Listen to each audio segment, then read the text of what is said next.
Antes de iniciar essa aula, deixa eu só falar uma coisa para vocês. Tudo isso que nós estamos vendo aqui, como eu disse, não menosprezando essas aulas aqui, mas são coisas bem técnicas, né? Então, eu quero dizer para vocês, porque às vezes fica aquela preocupação assim, né? Puxa, se eu tenho que decorar isso aí puxa, eu não entendi tal coisa. Fica sossegada, porque isso aqui faz parte de... É importante saber, é interessante saber, não vou nem falar que é importante. Então, não fique preocupado se você não compreender tudo. Use as anotações da apostila quando você precisar ler e rever. E saber que isso aqui é importante pelo fato, além de matar algumas curiosidades, é interessante a gente saber o processo de como chegamos hoje na Bíblia e como chegamos nesse formato, né? A gente aprende tanta coisa que a gente não usa, né? Tanta bobeira, por que não aprender coisas relacionadas à nossa fé? Isso aí é extremamente importante. Meus irmãos, vamos iniciar então a 7ª aula. Essa aula nós vamos falar a respeito das evidências dos manuscritos. Nós vamos falar a respeito exatamente de como a Bíblia foi... A gente falou da crítica textual. Mas, Felipe, como é que faz essa crítica textual? Qual que é o processo? Primeiramente, eu quero dizer para os irmãos, tem esse slide aí, com alguns papiros e coisas. Eu quero explicar para vocês algumas coisinhas interessantes. Primeiro, falando a respeito do Novo Testamento, nós temos aproximadamente 5.700 documentos antigos. Dentro desses 5.700 documentos antigos, nós temos aproximadamente 250.000 variantes. Não é erros, são variantes. O que é uma variante? Quando você pega um documento e você compara ele com outro, e há um ponto, ou uma vírgula, ou uma palavra, um acento, seja o que for, diferente um do outro, isso é considerado uma variante. Dá a impressão que 250.000 são muitos, né? Mas não são, pelo seguinte fato. Se em todos os textos tem alguma coisa... Vamos supor que em todos os textos tenha uma vírgula diferente do que tem em outro. Aí não vai contar um erro só, vão contar vários erros ali. Então vai dando esse número grande. Eu quero também iniciar essa aula abordando o seguinte para os irmãos. Não vou esperar chegar no final da aula, não. Vou deixar claro o seguinte. Mesmo que nós não aplicássemos essa questão da crítica textual, embora ela é muito importante, eu quero que vocês entendam que a gente ainda teria uma Bíblia que relata o Evangelho de Jesus Cristo, o qual é o caminho da salvação. Ok? Independente de todo esse processo que nós estamos falando aqui, tudo que você vê que os teólogos precisaram gastar tempo analisando a Bíblia, nunca foi em nada referente à doutrina.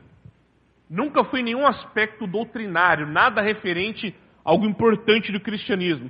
Sempre foi em cima de dados, de hora, de nomes, de pronúncia, alguma coisa geográfica. Nunca houve uma dúvida ou um texto duvidoso em relação a algo realmente importante. Nunca houve em relação à Bíblia. Mesmo daqueles textos mais antigos que não passaram por uma crítica textual. Então é importante nós entendermos isso.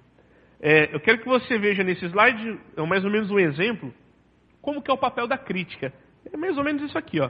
São pegos vários documentos, analisados, você escolhe qual que é o texto que vai ser criticado, ou seja, analisado de todas as formas possíveis, e eles chegam numa definição do texto crítico.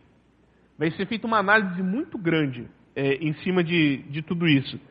E isso é importante, essa técnica de crítica textual, ela é importante para a história da humanidade, não só devido à Bíblia, como para a maioria dos textos antigos. Também é dessa prática da crítica textual que nós temos boas ferramentas hoje para entender coisas da Bíblia. Vou dar um exemplo para vocês.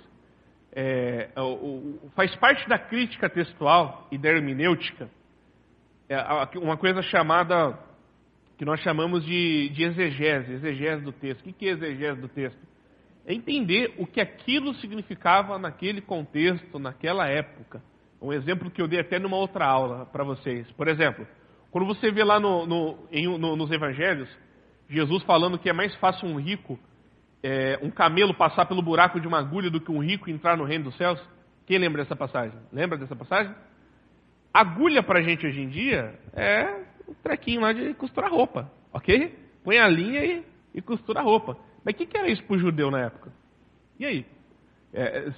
São coisas que nos ajudam a entender. O que é exegese? Exegese é esse estudo da época para entender o que aquilo representava na época.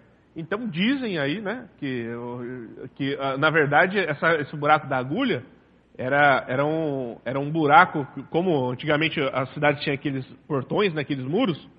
Então o que acontecia? Aquilo de determinado horário, geralmente quando escurecia era fechado, né, para evitar uma invasão, alguma coisa desse tipo. E nas muralhas haviam uns buracos bem pequenos assim, para o camelo passar. Para o camelo passar ali tinha que passar tipo militar, sabe, passando na lama, né, alguma coisa assim. Ele tinha que passar ajoelhado, muito difícil, ele passava estreitamente ali. Como eu não sou nenhum exegeta, eu não sei te falar 100% se é realmente isso, mas creio que seja. Então o que eu quero dizer para você é o seguinte: existem muitas coisas na Bíblia que isso aqui nos dá uma compreensão maior. Para você estudar a Bíblia, você não precisa ser um exegeta ou conhecer todos esses detalhes. Deus vem lá nos 10 mandamentos e fala, não matarás. Precisa explicar isso? Não precisa, né? Mas algumas coisas são interessantes a gente entender e compreender. Então, esse trabalho da crítica textual, ele é um trabalho muito importante e que valoriza e nos dá uma compreensão mais abrangente de várias coisas. Como que é feita a crítica na sua essência? Tem esses textos, Felipe, e aí o que faz com esses textos? Eles passam por uma porção de uma espécie de uma peneira para eliminar erros, e é o que eu vou estar mostrando para os irmãos aqui agora. Olha um erro comum que acontecia que sempre aconteceu na tradução das Bíblias e na interpretação desses textos.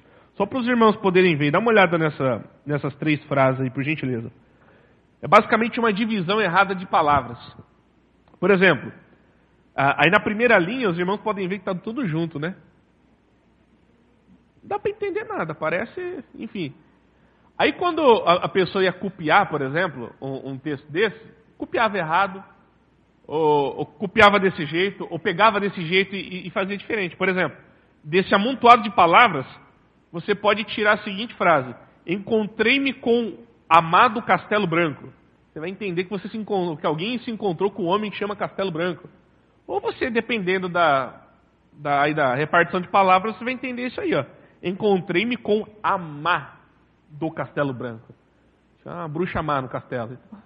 Depende da forma que você vai fazer essa variação. Isso aqui era um erro comum antigamente. Então, por que a crítica textual é importante? Para corrigir esse tipo de erro. Eu vou listar rapidamente vários erros aqui, meus irmãos. Esses aqui são considerados erros não intencionais, que o copista, ele não tinha intenção de errar, mas acabava errando. Por exemplo, existe um erro chamado homoteleuto, acho que é assim que se pronuncia, que é omissão de letras, palavras e linhas.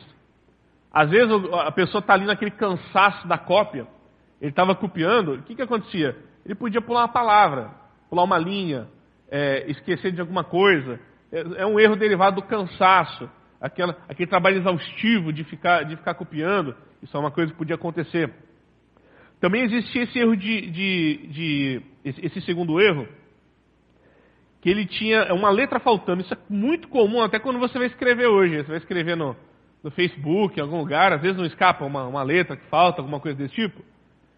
Isso era comum acontecer. Não é um erro que pode atrapalhar de alguma forma grande, mas pode dar a entender alguma coisa errada. E a gente sabe que até no português, né?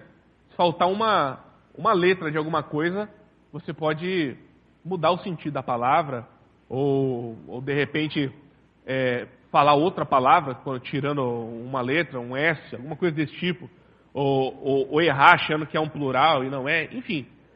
Deixa eu só dar um exemplo para os irmãos aqui, só para vocês entenderem. Daqueles montes de erros que existem, as variantes, isso aqui tudo entra também. Se em um texto, um tem espaço de uma palavra para outro, o outro não tem, embora tenha o mesmo sentido, isso é uma variante, por isso que são tantas variantes. Ditografia, erro de repetição. É comum você encontrar esses erros nos manuscritos antigos. Principalmente do Novo Testamento, daquela época que, já falei para os irmãos que o pessoal tinha que copiar correndo. Eu, pelo menos, toda vez que eu vou escrever alguma coisa rápido, eu faço isso. Eu coloco 2 vezes alguma palavra, é normal isso acontecer, né? Então, são coisas que aconteciam, realmente são erros de um leigo escrevendo. Transposição, inversão de duas letras ou palavras. Entendeu? Isso aqui era um erro que acontecia também normalmente. E o que a crítica textual faz nesse sentido? Se o crítico textual, o especialista dessa área, ele lê uma coisa e aquilo não tem um sentido claro, ele obviamente vai entender que aquela palavra está invertida. Mais do que isso, ele vai comparar com os outros textos. De repente, algum texto vai estar certo. E ele vai fazer toda aquela comparação. E ele vai chegar no mais próximo do que é o correto, ou seja, no correto de verdade. E depois de tudo isso aí, julgando esse texto, aplicando essa crítica, ele vai chegar na forma mais pura que o texto deveria chegar. Números no hebraico. Um problema assim, não que seja um problema, até porque eu já disse que no Velho Testamento não há tanta necessidade dessa questão da crítica. Mas uma questão do Velho Testamento é isso, porque o hebraico, existem letras que são idênticas aos números. Então, vamos lá, né? Você pega uma pessoa hoje em dia que vai ver uma coisa no hebraico, como é que eu vou saber se isso aqui é letra ou se é número? Então tem que ser também executada essa questão da crítica. Isso aqui é muito importante. Às vezes acontece alguns erros no Velho Testamento, erros bobos, por exemplo. Eu acho que até se a gente pegar na nossa Bíblia aqui, eu não vou dizer que é um erro, mas os tradutores preferiram deixar dessa forma. Por exemplo, em Crônicas, você tem uma idade de um determinado rei. Em Reis, você tem falando que ele começou a governar com outra idade. É uma coisa boba, mas pode ser considerado um erro do copista. Ok? Então, são coisas que acontecem, são coisas que não invalidam a Bíblia em nada, não mudam praticamente nada, mas são coisas que aconteciam e acontecem. Erro de audição. Muitas vezes, era o escriba, o copista, alguém lia para ir mais rápido, principalmente na época da perseguição, ali em Roma. Alguém lia para ir mais rápido, ele só escrevendo. Ele ouvia errado, ou a pessoa pronunciava de alguma forma errada, aconteciam erros também. Erros de memória, palavras trocadas. Muitas vezes nesses textos antigos, aqui está uma palavra escrita de uma forma, em outro texto está um sinônimo dela. Querendo dizer a mesma coisa, mas um sinônimo. Então, esse trabalho da crítica vai fazendo exatamente tudo isso aqui. Eles eliminam palavras trocadas, todos esses erros que eu estou mostrando aqui, meus irmãos, é trabalho da crítica textual, eliminá-los, por intermédio dessa avaliação, desse julgamento de texto a texto, palavra a palavra, até chegar na purificação. Erros de julgamento, que seria o quê? Uma má iluminação ambiental, má visão ou sonolência do escriba. Ou seja, ele lia uma coisa e de repente não compreendia, enxergava errado e acabava aqui colocando uma palavra diferente. Isso também hoje em dia acontece conosco, quando nós fazemos algo desse tipo. Erros de grafia, estilo imperfeito ou acidente. Também. Ali, principalmente quando uma pessoa não profissional vai escrever alguma coisa, como eu disse para os irmãos que era o caso ali da maioria das cópias que nós temos do Novo Testamento, da data de 150 a 1325, era comum isso acontecer. Ali o povo leigo ia escrever erravam na hora de escrever, escrevia a palavra errada, escrevia faltando acento, escrevia uma palavra diferente. De repente, dependendo do grau de instrução da pessoa, ela poderia escrever uma palavra que no português, se fosse com K, com Q, com cedilha, com S, poderia ter qualquer tipo de erro. Mas todos esses erros que estamos citando aqui, é possível ser tirados, corrigidos e chegar no que seria o original por intermédio da crítica textual. Para vocês verem como ela é importante. Tipos de erros intencionais.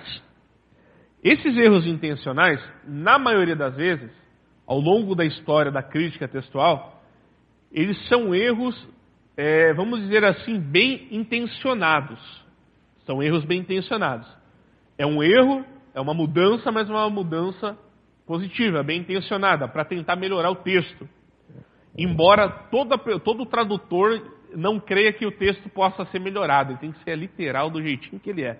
Mas, por exemplo, um erro litúrgico, que às vezes poderia acontecer, o copista, ele está ali fazendo uma cópia, copiando algum texto, Velho ou Novo Testamento. Por ele ter uma inclinação, por ele ter uma perspectiva religiosa, eu vou dar um exemplo para os irmãos dos dias de hoje, né? O evangelho é um só. Mas às vezes as igrejas, mesmo as ortodoxas, as enraizadas teologicamente, com uma boa interpretação da Bíblia, elas vão divergir em algumas coisas. Não no essencial, no alicerce do Evangelho, mas em alguma coisa. De repente, na interpretação dos dons da Bíblia, como interpreta-se os dons, ou na questão do arrebatamento, se o arrebatamento é antes da tribulação ou durante a tribulação, se é milenista ou pós-milenista, são várias coisas. Coisas que são bem secundárias, para falar a verdade, né? Então, muitas vezes o copista, ele já tinha uma convicção de alguma coisa desse tipo, teologicamente falando, e ele praticamente copiava e já dava a entender que realmente ele não dava margem para essa outra opinião. Então, isso seria um erro litúrgico. Por que te chama tipos de erros intencionais? Mesmo que alguns deles a pessoa tentou fazer com boa intenção. Chama erro porque é um erro. Na crítica textual, você exclui também esse tipo de coisa. Você tira fora essa questão do cara tentar colocar uma palavra para dar um entendimento melhor, ou até mesmo puxando mais para o outro lado. Você tira fora. Isso não aconteceu tanto no Novo Testamento. Embora o Novo Testamento, como eu disse, é onde foi a maior parte aplicar, onde teve mais necessidade de aplicar a crítica textual. Foi mais aplicado esse tipo de erro litúrgico no Velho Testamento. Não preciso nem explicar, né? Quando a gente lê os evangelhos, a gente vê que o pessoal era turrão, chato, brigava mesmo, ali os fariseus principalmente. Então, foi mais aplicado isso no Velho. Também um tipo de erro intencional era harmonizacionais. Harmonização do texto. Ou seja, o pessoal pegava uma palavra grande e resumia ela. Pegava um sinônimo mais fácil de se compreender. Por que é considerado erro isso aí, Felipe? Porque é um erro. Saiu do literal, é considerado erro. Para aqueles que fazem a crítica textual, os especialistas dessa área. Mas era muito comum você pegar textos assim, que aquilo tinha uma palavra, eles colocavam uma palavra mais fácil, um sinônimo. Ou uma palavra grande e eles resumiam. Por exemplo, vou dar um exemplo para vocês. Vamos supor que estava escrito na terceira hora do dia, e alguma coisa desse tipo. A pessoa chegava ali e colocava só terceira hora, excluía o dia. Então, porque se é terceira hora, tem que ser do dia mesmo, né? Então, esse tipo de coisa, que também passa pela peneira da crítica textual. Agora, esse pontinho aqui, só para os irmãos entenderem, olha que coisa. As mudanças históricas e factuais tem a ver com o que eu acabei de falar também. Era muito comum as pessoas fazerem o seguinte, eu até anotei um exemplo aqui. Você encontra, inclusive na Bíblia, o seguinte, passagens, por exemplo, falando da ressurreição de Cristo. Depois de 3 dias, falando a respeito de quando Cristo ressuscitou. Depois de 3 dias, tal coisa.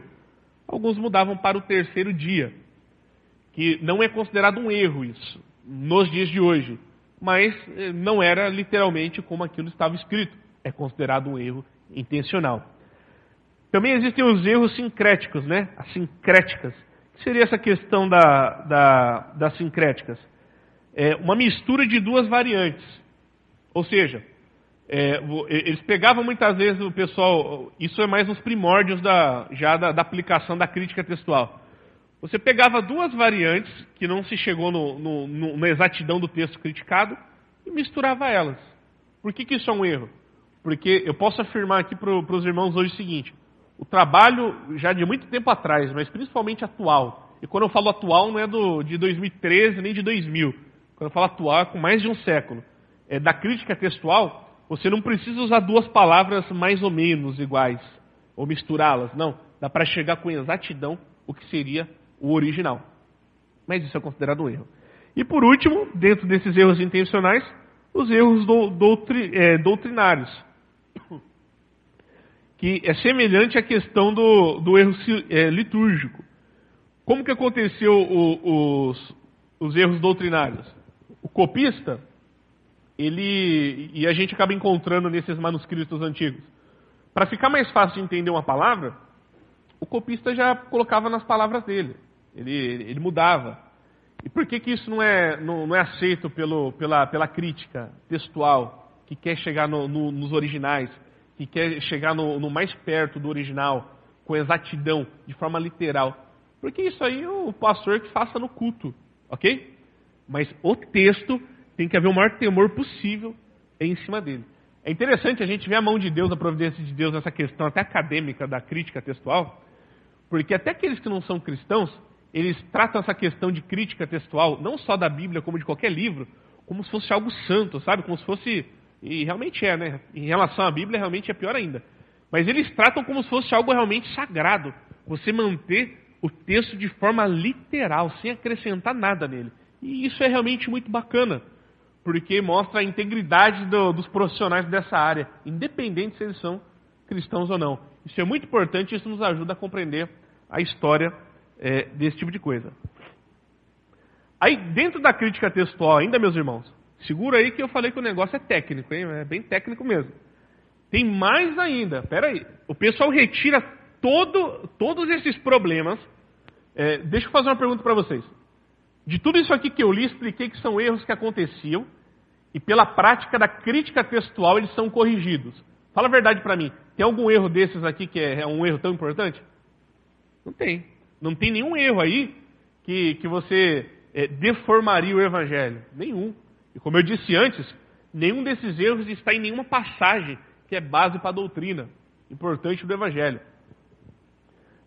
Já não seria um problema, mas além da crítica textual conseguir eliminar todos esses erros aí, ela ainda faz mais uma peneira. Que peneira é essa, Felipe? Essa aqui, ó. Olha aqui para vocês verem. Ó. A prática da crítica textual, evidências externas. Vamos lá. Para você aceitar um texto como base, ou você, na hora de fazer a crítica do texto, peraí, eu pego dois textos diferentes aqui, ó. Vamos supor que eu tenho 1000 textos falando uma coisa e 1000 textos falando outra. Como é que eu sei quais que são certos? Essa peneira aqui, ó. As evidências externas. Quando um crítico textual ele ia comparar um texto e dar credibilidade a um texto a mais que ao outro, ele fazia o seguinte: ele olhava as evidências externas. A primeira era cronológica. Os tipos de textos mais antigos trazem textos que devem ser preferidos. Ou seja, quando um crítico textual ele ia fazer uma comparação de textos, e os dois eram igualmente, havia dúvidas ainda, eles davam mais critério, davam mais credibilidade para o texto mais antigo. Por que para o texto mais antigo, Felipe? Porque, logicamente falando, né, quanto mais próximo da época do original, a tendência é que aquilo tivesse sido mais preservado e houvesse menos influências.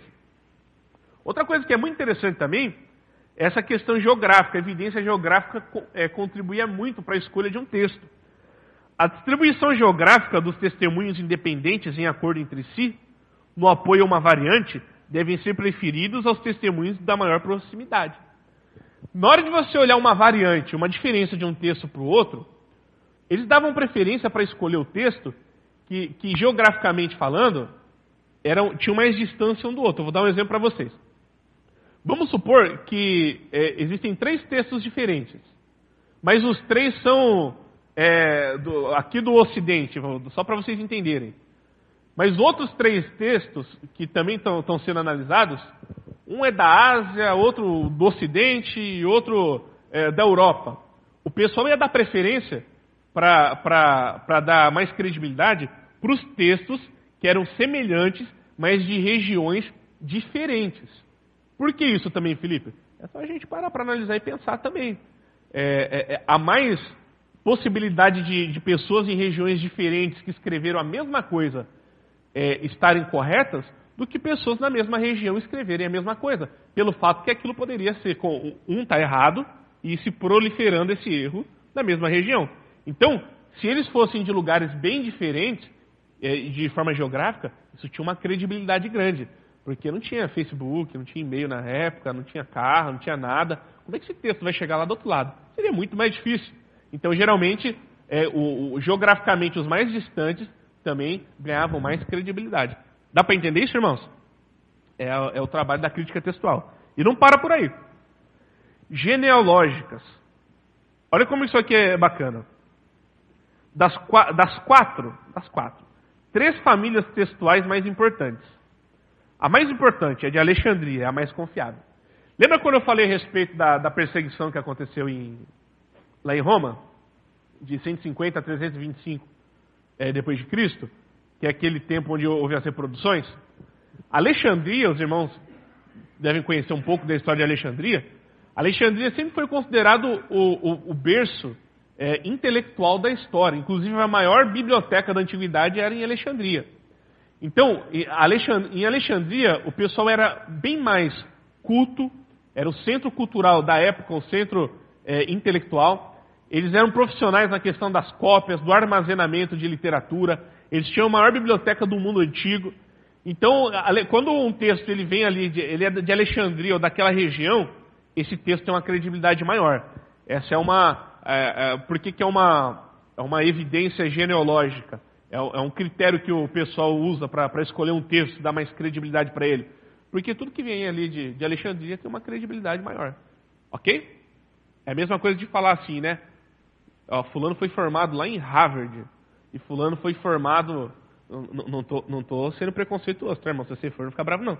Mas o cara foi formado em Harvard e o cara foi formado numa faculdade à distância, lá em Pindamonhangaba. Acho que a gente vai dar mais credibilidade pro de Harvard, né? É verdade ou não é? É mais ou menos essa linha de raciocínio. Então, são coisas que aconteciam. Os textos que contam com o apoio de bons representantes, no caso Alexandria, né? De 2 ou mais tipos de textos, devem ter preferência. Essa é uma regra na crítica textual. Genealógica. Das 4, 3 famílias textuais mais importantes. O texto bizantino, em geral, o mais pobre de todos. Então, quando eles estavam também nessa análise, o texto bizantino tinha menos credibilidade, exatamente pelo que eu acabei de explicar aos irmãos. Evidências internas. Isso é do próprio texto. Isso aqui também é outra peneira, é uma regra da crítica textual. Olha para vocês verem como isso aqui é interessante também. Deve-se preferir, na hora de fazer uma crítica textual, o texto mais antigo, o texto mais difícil. Existem textos que eram mais difíceis para o copista fazer. Esse tipo de texto é dado mais credibilidade. As pessoas costumam dar mais credibilidade. Por que isso, Felipe? O primeiro fato é que, independente se for leigo ou profissional, isso é uma coisa psicológica, na verdade, quando uma coisa é mais difícil, exige-se mais concentração. Muito mais concentração. E isso é uma evidência, na verdade, usada, mas isso é psicológico. Em segundo ponto, falando do mundo antigo, até dos profissionais da cópia, os escribas, quando um texto era mais difícil, eles tinham, dentro das suas regras, eles tinham que demorar mais tempo para analisar e rever o texto. Então esse texto geralmente tem mais credibilidade. Mesmo o texto sendo antigo e o mais difícil, também é interessante essa análise de credibilidade, o texto mais curto. O texto mais fácil de se compreender. E dentro disso ainda o texto que explique melhor as variantes. Então vamos lá. Você tem ali várias coisas. Os textos passam por todas essas peneiras. E chegando nessa última aqui, se esse texto ele cai melhor com o resto, ele tem mais harmonia, esse texto vai ser preferido. Agora uma coisa que eu não citei ainda, meus irmãos, que eu nem precisaria, mas só para explicar melhor. Além de passar por todas essas peneiras, por todas essas coisas, por todas essas análises aqui que os irmãos estão vendo, e aqui nós não estamos abordando as análises literárias, de se uma coisa contradiz com outra, não. Além de tudo isso, é analisado na Bíblia inteira se aquilo que está sendo dito naquele texto, aquilo bate com o resto da Bíblia, se bate com o resto daquilo que está sendo dito, se aquilo não cai em contradição com outra coisa, e a origem daquela palavra. Se a gente for ficar falando disso aqui, a gente vai até o ano que vem. Então, o que eu quero demonstrar aqui com essas coisas é o seguinte: a Bíblia que nós temos hoje, meus irmãos, ela é extremamente confiável, mesmo que não tivesse esses critérios todos. Porque, como eu disse, esses critérios nunca invalidaram, mesmo sem eles, a doutrina bíblica saudável. Um cunho de curiosidade aqui, ó. Mesmo com todas essas coisas, sempre deve-se preferir o apoio geográfico mais amplo, o texto que não dê sinais de desvio doutrinário, é o que eu acabei de falar. Aqui é onde eu quero chegar agora. Se você perguntar para um crítico textual, alguém que trabalha com isso, independente dele ser cristão ou não, ele vai dizer para você a respeito da Bíblia o seguinte: que ela tem mais de 99% de pureza. Mais de 99% de pureza. O que é essa pureza, Felipe? Pureza é o seguinte: ela é mais de 99% exata do original. Ok? Exatamente como no original. Para você ver como esse trabalho de crítica textual é importante. Felipe, por que não chega no 100%? Não dão esse 100%? Primeiro não dão porque se você não tem original, como é que você vai timbrar? Então é uma questão quase até jurídica. Segundo, se existe algumas dúvidas, alguma coisinha ou outra, é questão de número, é questão de bobeira, nada importante. E terceiro, que eu quero deixar claro para os irmãos, como está escrito aí, nenhuma doutrina cristã baseia-se num texto sob objeção. Nem a doutrina mais simples do cristianismo. Coisas que a gente nem vai estar vivo para ver. Por exemplo, a questão do próprio arrebatamento. Que mesmo que ele aconteça a gente estando vivo, não tem uma aplicação prática, né? Se é antes ou se é depois, não interessa. Se for depois, eu já morri. Se for antes, eu vou votar nele. Então, né? É isso que eu quero dizer. Mas eu quero dizer o seguinte, nem coisas assim mais secundárias. Essas coisas têm dúvidas, não tem base em objeção em palavra alguma. Essas objeções que existiam, e se existe qualquer coisinha, são coisas secundárias. Então a gente pode chegar na seguinte conclusão. A Bíblia é totalmente 100% segura. O que é uma tradução da Bíblia? A gente sabe, mas primeira coisa que eu quero dizer, a gente precisa ter uma boa tradução. Isso é uma exclamação, a gente precisa ter. E na verdade nós temos. O que é tradução, Felipe? A tradução, no sentido técnico da palavra, é você traduzir um texto do original para outra língua. E por que tem que explicar isso? Porque é exatamente isso que eu estou te dizendo. Deixa eu explicar para você. Se eu pego a Bíblia alemã e traduzo ela para o português, isso não é considerado para nós hoje em dia como uma boa tradução. Nem tradução de verdade. É tradução sim. Não vai ter muitas diferenças. Mas não é considerado bacana. Uma tradução digna e de credibilidade é uma tradução do original para a língua. Ou seja, todas as Bíblias a Bíblia que nós usamos, a grande maioria no Brasil, a Ferreira de Almeida, seja revisada, seja atualizada, seja qual for, todas essas traduções são traduzidas do original, Velho Testamento do hebraico e o Novo Testamento do grego, para o português. Ela não passa pela brincadeira do telefone sem fio, do original para essa língua, para aquela língua, para aquela língua, para essa aqui. Seria até mais fácil, mas não é feito assim. Então, quando você vê alguém dizendo assim, que essa Bíblia é uma tradução, a tradução no sentido técnico é exatamente essa, porque ela é do original.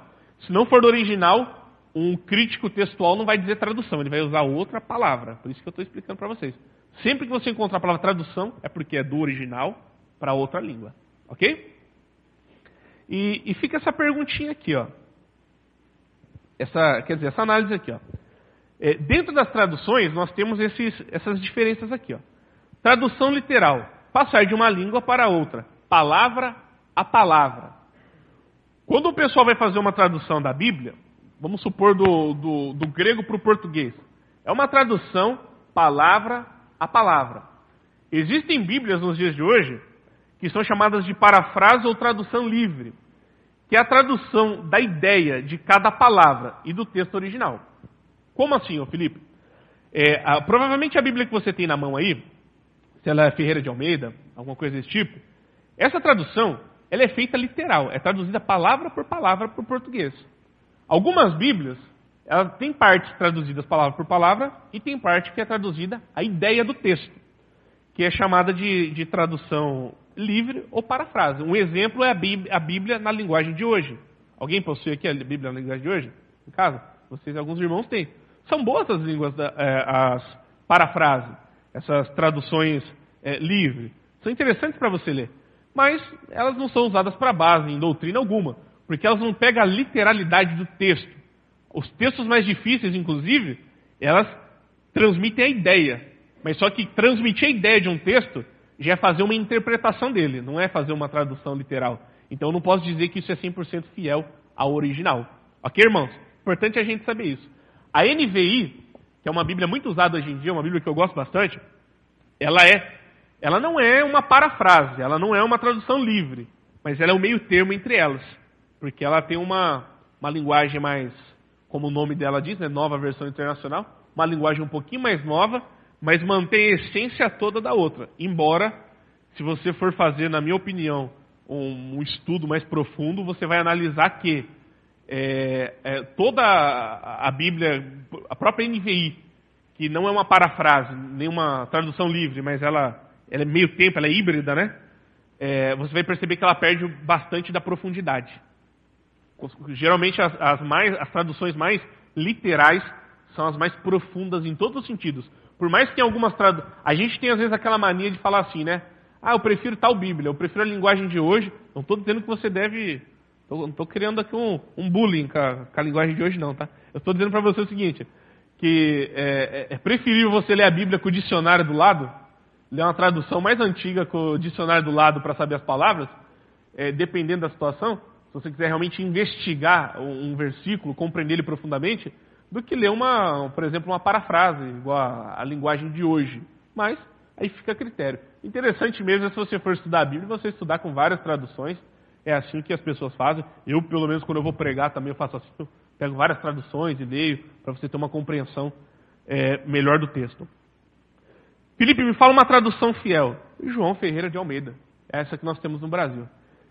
Você sabia que o Brasil, nós temos aí a Sociedade Bíblica do Brasil, o nosso país é o país que mais exporta Bíblias no mundo. A Sociedade Bíblica do Brasil tem um trabalho muito bacana. E um detalhe muito interessante é que essa nossa tradução no português do João Ferreira de Almeida é uma ótima tradução, mas ela realmente é um trabalho de mestre. Para quem entende, assim, aqueles acadêmicos mesmo, renomados de crítica textual e de tradução, todos afirmam perfeitamente como essa tradução que nós temos aqui no Brasil é boa. Então eu quero tranquilizar os irmãos dizendo para vocês o seguinte... Felipe, eu não tenho ferramenta para fazer crítica textual, eu não sou especialista dessa área, nem me interessa. A gente não precisa, meus irmãos. A gente só está passando aqui pela história da crítica textual, entendendo ela. Graças a Deus nós vivemos um tempo onde a gente já tem tudo mastigadinho, na mão, tranquilo, a gente já tem uma boa Bíblia, nós já temos bastante coisa, a gente tem muita informação. A dúvida que você tiver, você busca em internet, você busca onde você quiser. A gente tem muita coisa. Então a gente vive uma época tranquila nesse sentido.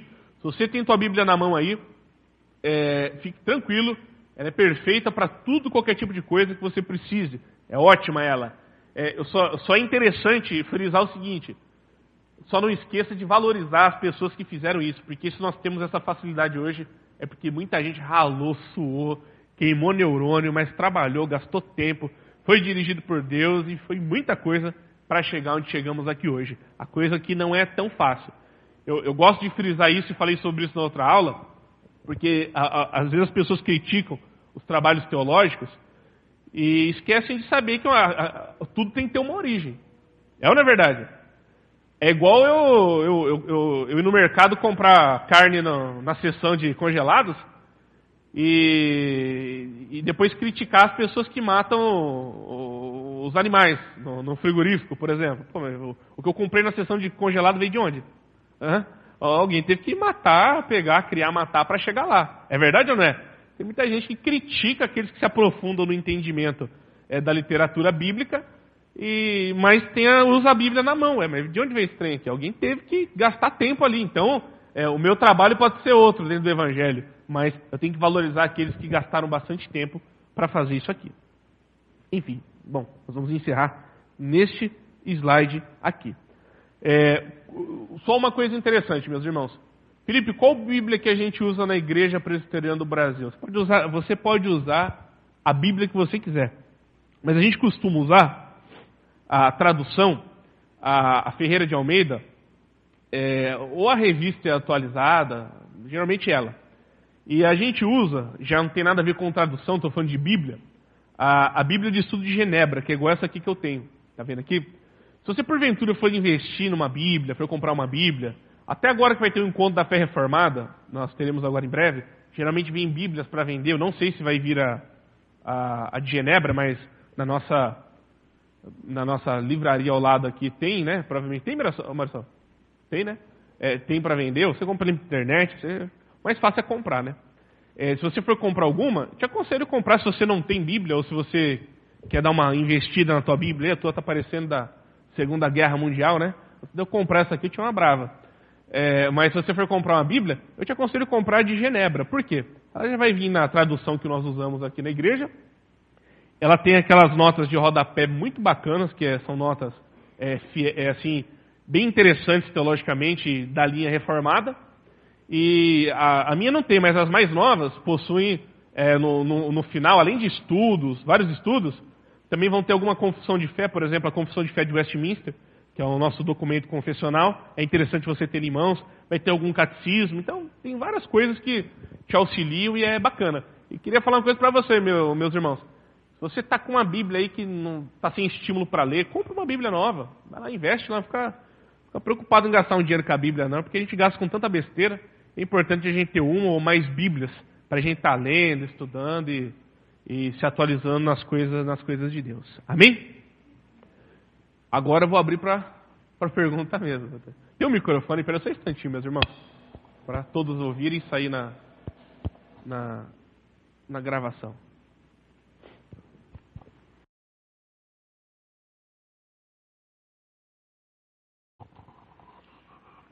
Quem levantou a mão primeiro? Foi o senhor, né? Ali, Gilberto.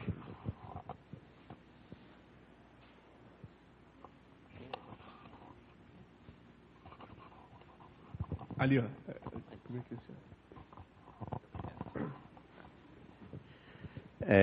Eu queria saber uma coisa, quando você falou a respeito de que era mais fácil um camelo passar no buraco de uma agulha do que um rico entrar no reino dos céus. Para que Jesus falasse isso, o que aconteceu antes para ele chegar a essa conclusão de falar isso? O contexto dessa palavra que ele fala é quando o jovem rico, né, coração nas riquezas, prefere as riquezas do que obedecê-lo. Então, para nós hoje, tem um significado isso, né? Agora, do outro modo que você falou a respeito daqueles buracos, né? Os camelos tinham que passar espremido lá. Como que ficaria diferente? Funciona mais ou menos assim. Algumas pessoas, poucas na verdade, né?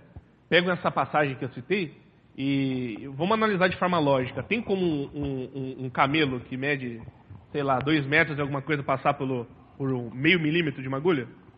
Então, se a gente entender dessa forma, a gente vai entender que rico não entra no reino dos céus. É verdade ou não é? Mas não é isso que Jesus estava dizendo. Não tem nada a ver com a tua condição financeira entrar no reino dos céus. Partindo do princípio da agulha ser um buraco onde há dificuldade de passar, vamos entender mais ou menos assim. Mais ou menos assim não, vamos entender assim. O que Jesus está dizendo é que é difícil um rico passar por ali. Vai ter que ter muito esforço, vai ter que se humilhar, porque o camelo nessa linha de exegese que eu disse, ele vai ter que passar engatinhando de joelhos, com a cara no chão, no pó, literalmente. Então, há uma compreensão diferente. Mas mesmo que nós não tivéssemos esse entendimento exegético, fazendo uma análise do resto da Bíblia, a gente veria que não existe isso na Bíblia, de rico não entra no reino dos céus. Mas dentro do resto do ensino do resto da Bíblia, dessa passagem, a gente entende que, não só em relação a dinheiro, mas qualquer outra coisa, se o coração estiver primordialmente numa coisa acima de Deus, isso aí é o pecado de idolatria. Então, a Bíblia fala que os idólatras não entrarão no reino dos céus. Mas se a gente pega que a agulha é impossível de um camelo passar pela agulha, está dizendo que é impossível um rico entrar no reino dos céus. Então, seria praticamente isso. Consegui responder? Era isso mesmo? Então tá. Quem mais? O Rogério lá levantou a mão também.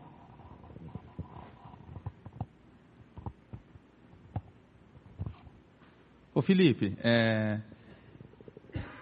a crítica textual, na verdade, ela incide sobre as cópias dos autógrafos, que foi o que provavelmente João Ferreira utilizou para fazer a tradução para o português, ou ela incide sobre essas traduções que nós temos hoje? Entendeu? Fala de novo. A crítica textual, é que eu fiquei confuso nisso mesmo. A crítica textual, ela incide sobre as cópias dos autógrafos, no hebraico e no grego, que foi o que João Ferreira utilizou para fazer a tradução, que ele foi lá no original, evidentemente não nos autógrafos, porque se perdeu antes de 150, ou ela incide sobre essas traduções que nós temos hoje? É assim, depende do período. Por exemplo, quando a gente leu a respeito da época da Reforma, ali, eles ainda, quando foi a época que eles começaram a pegar todos os papiros que tinham, os textos que tinham, todo o material referente a isso, eles pegaram tudo aquilo, passaram pela peneira da crítica textual e chegaram no que seria esse 99% que a gente chega hoje, já havia chego nisso na época da Reforma, lá em 1500, mais ou menos 1500 e pouquinho. Já tinha esse mais de 99% de pureza. Embora em nenhuma época, mesmo essa época quando tinha essas cópias mais com erros, já não poderia se dizer que você não teria uma Bíblia cristã. Mas naquela época eles já tinham isso. Então, o que acontece? Hoje em dia, como um tradutor igual o João Ferreira de Almeida, ele vai fazer uma tradução, ele já tem em mãos essa purificação passada por crítica textual de base, tanto no grego como no hebraico, para ele utilizar. Ele não precisa usar aqueles documentos fragmentados antigos. Não precisa mais. Porque já existe um material sólido, um bom material que chegou. Então, qual que é a dificuldade hoje em dia? Deixa eu aproveitar essa pergunta do Rogério para falar para vocês uma coisa. Alguém já assistiu aquele filme do Martinho Lutero? Já assistiu? Esse filme, Rogério, tem uma cena muito interessante, que é a dificuldade que o pessoal teria hoje. Não é que é uma dificuldade que teria hoje em dia, eles fazem tranquilamente, mas que é o que dá mais trabalho. É uma coisa que é bem bacana, depois que Lutero ali não posso nem dizer julgado, né, mas que ele passa ali por aquele quase tribunal de inquisição, e ele fica escondido, o filme dá uma boa ênfase nele fazendo a tradução da Bíblia para o alemão. Eu não sei se vocês vão lembrar. E ali o trabalho, então, do intérprete hoje em dia, a pessoa que vai fazer a tradução, é isso aí. Você trazer aquelas palavras para o português. Vou dar um exemplo para você. O grego, ele tem mais ou menos 7 ou 8 palavras para falar amor. Se eu for falar aqui para assim, eu amo minha mãe. Por eu dizer que eu amo minha mãe, vocês vão entender que eu estou falando de amor de mãe para filho. É ou não é? Eu amo minha esposa. Se eu dizer que eu amo minha esposa, vocês vão entender que eu estou falando de um amor heterossexual, porque eu amo minha esposa, que é mulher, por causa da palavra esposa. Não pela palavra amor, porque a palavra é a mesma. Entendeu ou não? Já no grego, é uma linguagem assim, vamos dizer assim, mais fácil. Porque o grego não precisa da segunda palavra. Eu amo minha mãe. Eu não preciso da palavra mãe. O grego já tem uma palavra específica para cada tipo de amor. Entendeu? Tem uma confusão que as pessoas querem ludibriar os outros, má índole mesmo isso. Eles pegam lá no Velho Testamento quando Davi fala que amava mais Jonas, que tinha mais amor por Jonas do que o amor pelas mulheres, que Jonas era amigo dele. Pessoas querem falar, Davi tinha um amor homossexual por Jonas. Não tinha. Porque no hebraico também, que é uma linguagem mais rica que o português, tem a palavra específica para um amor amizade. Está entendendo? Então, como é que o cara que vai traduzir para o português, ele tem que parar e pensar muito, ele tem que explicar isso. Peraí, que tipo de amor é esse aqui lá na língua original? É esse aqui. Então eu tenho que traduzir de uma forma que o pessoal vai entender. Então, algumas coisas desse tipo.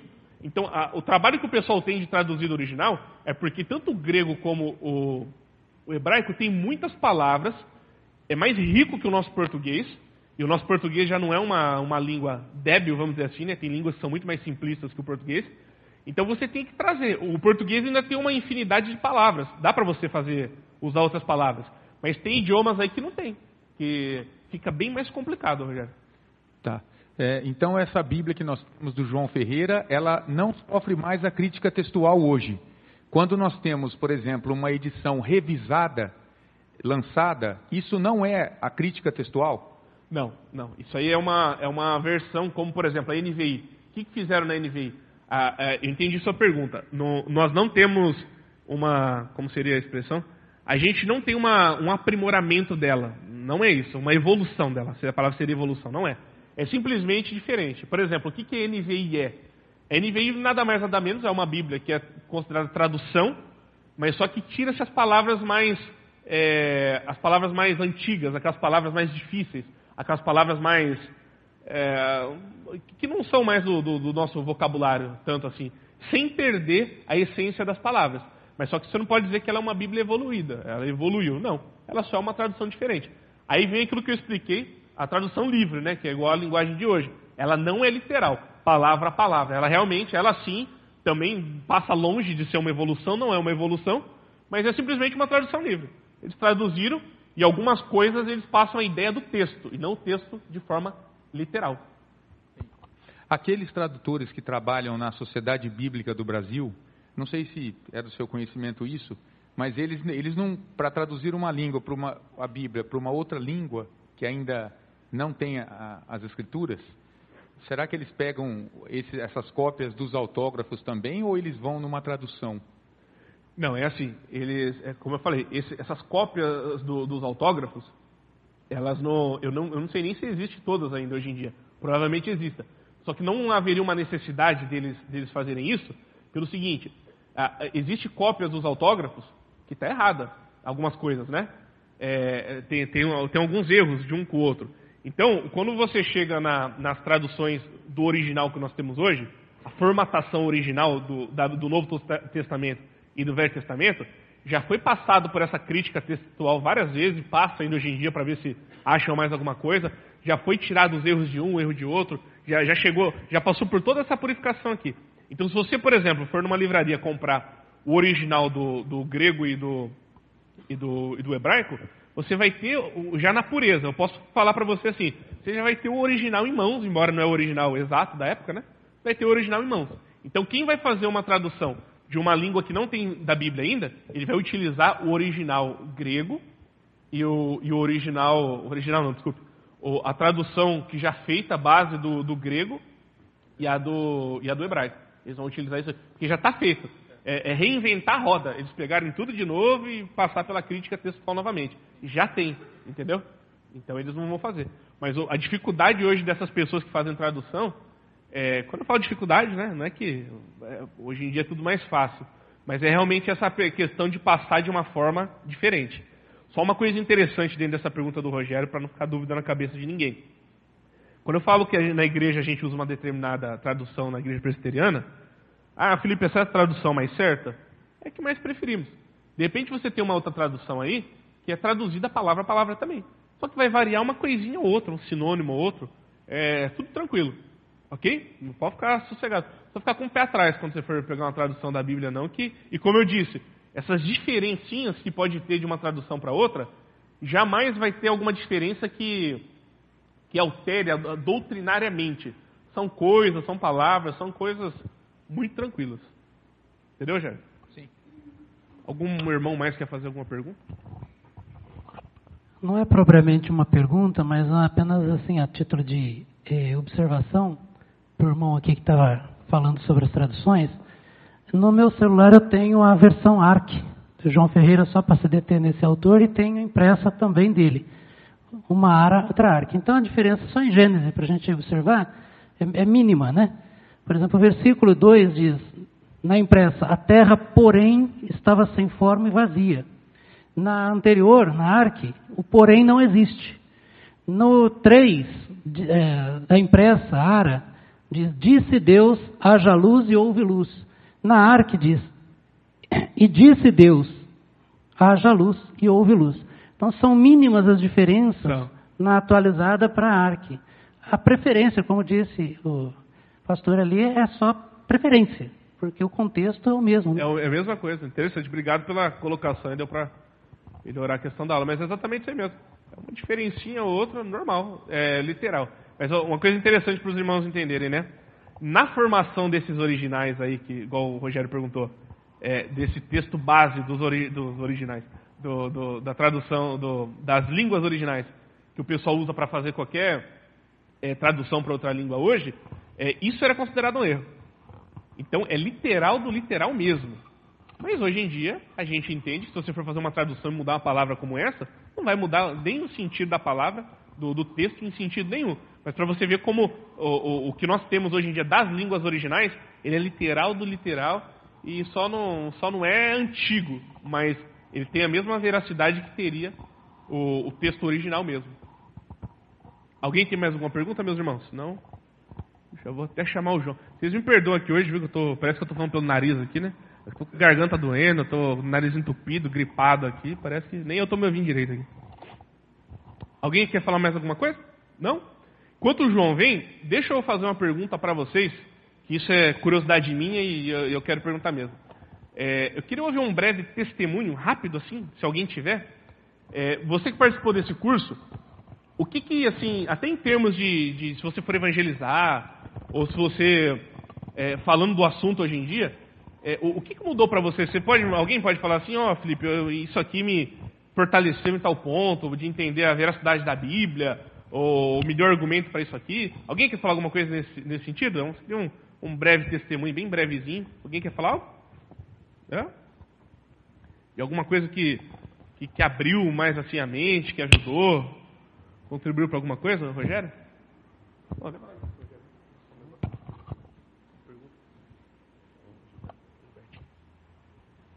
Bert.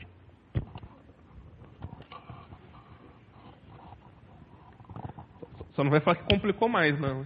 Não, para mim essa questão da fidelidade na tradução mesmo, né, da letra, né? Porque, veja bem, se a gente analisar racionalmente, as escrituras elas passaram pela mão de inúmeras pessoas, né?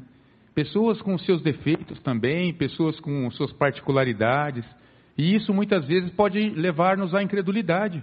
Muitas vezes a gente pode começar a duvidar da autenticidade, né, da veracidade das escrituras. Mas eu acredito que, como o Paulo fala lá em Efésios, né, isso também ficou muito claro para mim, que a fé é dom de Deus mesmo. Porque se não fosse dom de Deus, a gente não acreditaria mesmo. Então é dom de Deus mesmo. Se a gente tem essa crença na fidelidade das Escrituras, é porque o Senhor, pela ação do seu Santo Espírito, Ele tem nos convencido disso, de que as Escrituras são a palavra de Deus. Então isso ficou claro para mim, ficou bem claro mesmo. Eu estava bem ansioso por essa aula, dessa última aula, a respeito das traduções, né? E ficou muito claro.